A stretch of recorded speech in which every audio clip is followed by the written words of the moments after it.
تشكل العادات والتقاليد الليبية الأصيلة قاعدة مهمة وعاملا مساهما في تكوين المجتمع، ويظهر ذلك من خلال الترابط بين العائلات أو الأصدقاء أو الجيران.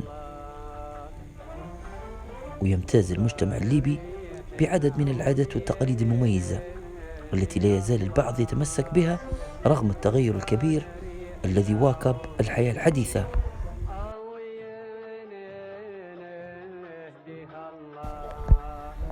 ويتميز مجتمعنا ببعض العادات اللي ما زال الكثير يتمسك بها، مثل صلة الأرحام والتواصل من خلال إقامة رحلات جماعية تجمع الأصدقاء والجيران، حيث يلتقي الصغير والكبير على مائدة تجمع وجبات شعبية ومأكولات مختلفة.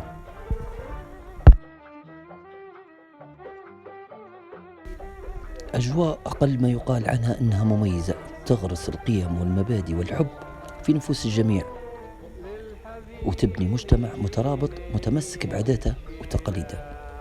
حنترككم مع هذه اللقطات الحلوة، ونتمنى منكم أنكم تديروا تعليقات ومشاركات لهذا الفيديو على نطاق واسع، لأن فعلا يوري للناس أن مجتمعنا مجتمع مميز وحلو لو تمسك بعاداته وتقاليده. ربي يحفظكم جميعا.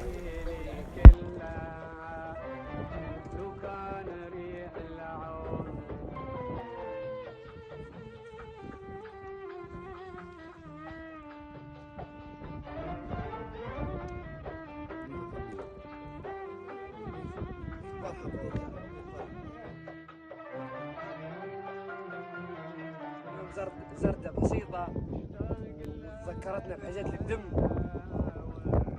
وناسنا القدم، وراكم تفرطوا في حاجاتكم القدم، متخليش العول وما تشغلكم، وديما حافظوا على عاداتكم وتقاليدكم وسلمتوا.